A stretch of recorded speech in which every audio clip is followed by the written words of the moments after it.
जैन बच्चों, इस समय आप लोग महामना इंस्टीट्यूट के यूट्यूब चैनल से जुड़े हुए हैं और इस चैनल में मैं आप सबका स्वागत करता हूं। आज हम लोग class 9th physics Hindi medium NCERT book के 12 चैप्टर ध्वनि के अंतर्गत आज हम लोग दो महत्वपूर्ण चीज़ों को पढ़ेंगे, जिसमें सबसे पहले हम ध्वनि का परावर्तन पढ़ेंगे और इसके बाद प्रतिध्वनि के बारे में पढ़ेंगे। तो ध्वनि का परावर्तन क्या है आप समझिए। जब आप जाएंगे क्लास 10th में तो वहाँ प्रकाश का परावर्तन पढ़ना होगा। प्रकाश का परावर्तन में क्या होता है समझिए आप, कि प्रकाश की किरण अगर ये कोई चिकना तल है और इस चिकने तल से प्रकाश की किरण जाती है और जब टकराती है ना, तो टकराने के बाद फिर वापस लौट आती है, तो इसको प्रकाश का परावर्तन कहते हैं। इसके बारे में बहुत डिटेल में जा कर के हम लोग पढ़ेंगे क्लास 10th में। लेकिन इसी तरह से जिस तरह से प्रकाश का परावर्तन होता है, उसी तरह से ध्वनि का परावर्तन होता है। ध्वनि के परावर्तन में क्या होता है कि ध्वनि चलती है और वह किसी चिकने तल या खुरदुरा तल भी हो सकता है, याद रखे रहिएगा।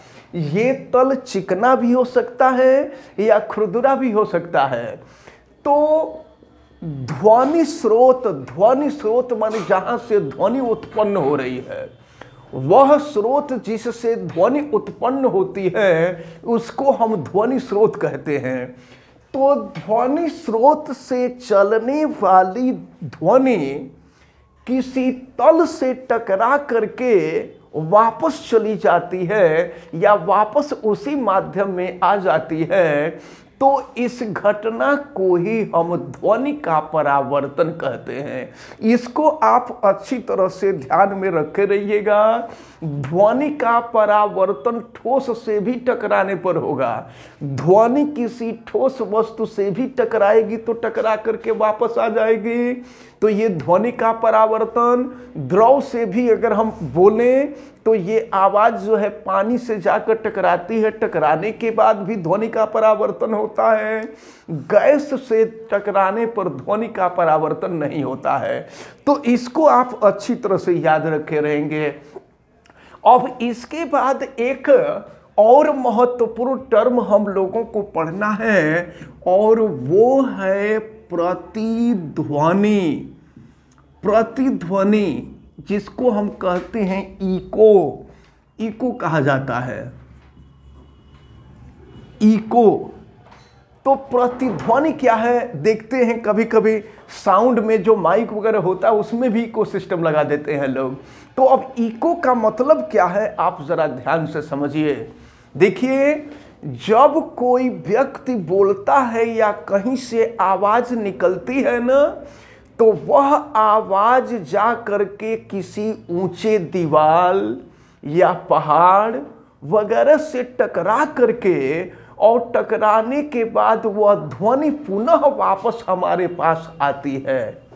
तो इस घटना को ही हम प्रतिध्वनि कहते हैं। मतलब जिस बात को हम बोले हैं वही बात थोड़े समय के बाद फिर से सुनाई देती है, तो इसी को हम प्रतिध्वनि कहते हैं। माने वह ध्वनि का मतलब बोलना, तो जो हम बोले तो ध्वनि हुई और उसी वैसी ही ध्वनि कुछ समय के बाद फिर हमें सुनाई देती है, तो इसी को हम कहते हैं प्रतिध्वनि। या अगर मान लीजिए कोई बंद कमरा है और बंद कमरे में जब आप बोलते हैं ना, तो बोलने के बाद आप ही की आवाज़ बार बार टकराती है और वो तब तक टकराती रहती है। एक ही बार जब आप बोलते हैं तो वो आवाज़ धीरे धीरे कम होती जाती है और जब बिल्कुल कम हो जाती है तब जा कर के वो आवाज़ खत्म होती है।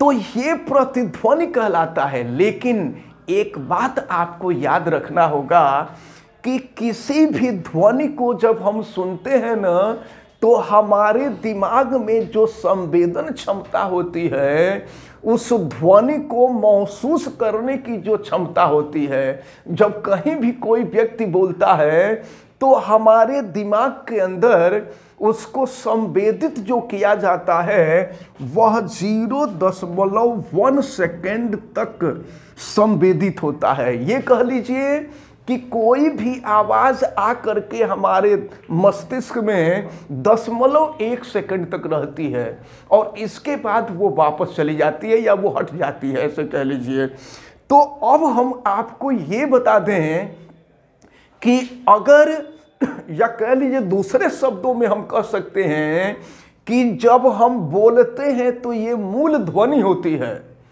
तो मूल ध्वनि जो हमारे मुख से आवाज निकल रहा है या जो ध्वनि स्रोत है जिससे आवाज निकल रही है, उसको कहते हैं मूल ध्वनि। तो मूल ध्वनि फिर उसी ध्वनि को टकरा करके जब वापस आता है, जिसको हम प्रतिध्वनि कहते हैं, इन दोनों के बीच का जो टाइम इंटरवल होता है वह केवल 0.1 सेकंड तक के लिए होता है। तो अब ये कंडीशन यानी प्रतिध्वनि हमेशा नहीं होता है। प्रतिध्वनि हमेशा आपको नहीं सुनाई देगा। प्रतिध्वनि आपको सुनाई देने के लिए कंडीशन ये होती है कि यह दूरी यानी जहां से ध्वनि निकल रही है वो और जा करके ध्वनि जहां से टकरा रही है उससे लगभग 17.2 मीटर की दूरी होनी चाहिए। लेकिन एक बात हम आपको ये भी बता दें कि टेम्परेचर जो है, टेम्परेचर अगर वातावरण का टेम्परेचर बढ़ेगा तो टेम्परेचर बढ़ने पर ये जो डिस्टेंस होता है, ये जो दूरी होती है, ये दूरी बदल सकती है। क्योंकि आपको मालूम है कि जब आर्द्र वातावरण होता है, नम वातावरण होता है, तो नम वातावरण में ध्वनि की चाल अधिक होती है। देखते हैं दिन की तुलना में रात जो होता है, रात में नमी ज्यादा होती है। तो रात में नमी ज्यादा होने के वजह से अगर कहीं बहुत दूर लाउड स्पीकर बज रहा हो तो दिन में वो सुनाई नहीं देता है, लेकिन जब रात में हम सो जाते हैं तो रात में वही आवाज बहुत स्पष्ट सुनाई देने लगती है।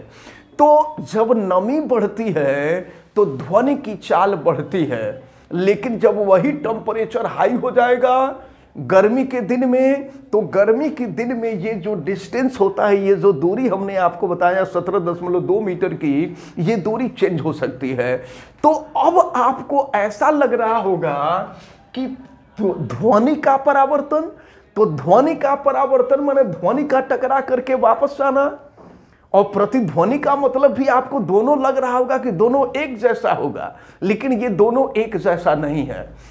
ध्वनि के परावर्तन में क्या होता है, ध्वनि टकराएगी तो टकराने के बाद फिर वह ध्वनि हमारे पास ही आएगी, ये जरूरी नहीं होता है।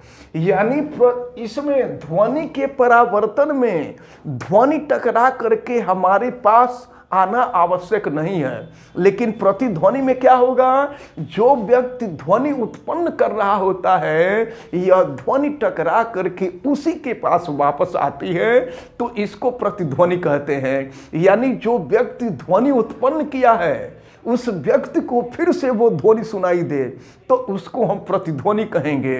लेकिन अगर हम बोल रहे हैं, हमारी आवाज टकराई और टकराने के बाद वो आवाज निकल करके कहीं और गई और वो आवाज किसी और को सुनाई दी, तो उसको हम कहेंगे ध्वनि का परावर्तन। अगर हमारी आवाज हम ही को सुनाई देगी तो इसको हम कहेंगे प्रतिध्वनि। लेकिन अगर हमारी आवाज हमको न सुनाई देकर किसी और को सुनाई दे तो उसको हम कहते हैं ध्वनि का परावर्तन। ये दोनों में अंतर है, इसको अपने दिमाग में आप अच्छी तरह से रख रहिएगा। अब इसके बाद हम लोगों को ढेर सारी चीज़ें और पढ़नी है, जैसे अनुरणन के बारे में पढ़ना है।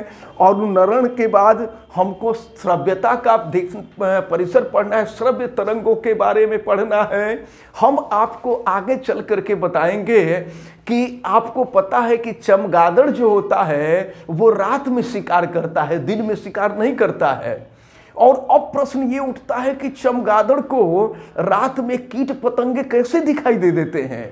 तो इन सब चीज़ों के बारे में हम आपको बताएंगे कि ऐसी कौन सी तरंगे होती हैं जिसको चमगादड़ छोड़ती है, और चमगादड़ के ध्वनि उत्पन्न करने के बाद जब कीट से जा करके वो ध्वनि टकराती है और टकरा करके वापस आती है, तो रात में चमगादड़ को पता चल जाता है कि जो हमारा शिकार है कितनी दूरी पर है, और जा करके वो तुरंत अटैक करके उस कीट को पकड़ करके खा जाता है। तो अब इसके बारे में भी हम आपको अगले वीडियो में बहुत डिटेल में बताएंगे, और फिर इसके साथ साथ हम आपको अल्ट्रासाउंड का भी उपयोग बताएंगे कि अल्ट्रासाउंड का उपयोग क्या होता है। इसके बाद फिर हम आपको सोनार के बारे में बताएंगे, और फिर हम आपको बताएंगे कि मनुष्य के कान की संरचना क्यों होती है।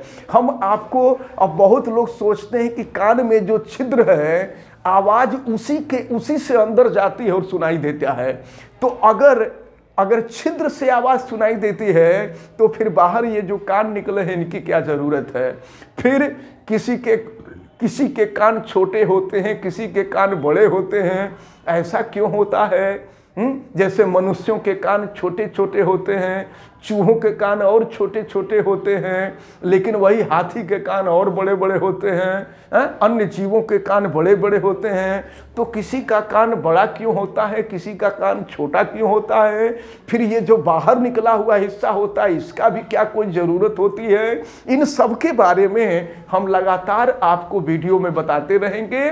तो आज ये जो दोनों बातें बताई गई आप सबको समझ में आ गई हैं? और हमें उम्मीद है कि जो लोग वीडियो देख रहे हैं आप लोगों को भी ये बहुत अच्छी तरह से ध्वनि का परावर्तन और फिर प्रतिध्वनि, ये दोनों बातें आपको बहुत अच्छी तरह से क्लियर हो गई होंगी। आप सभी लोग समझ गए होंगे। आप वीडियो को लाइक ज़रूर कीजिएगा, और अगर आप चैनल पे नए हैं तो चैनल को सब्सक्राइब भी कर लीजिए, बेल आइकन को भी प्रेस करें। और अगर किसी प्रकार की कोई दिक्कत समझ में आती है तो आप हमें कमेंट करके ज़रूर बतावें, और वीडियो को मैक्सिमम स्टूडेंट तक शेयर करें। आप सभी लोगों का बहुत बहुत धन्यवाद। जय हिंद।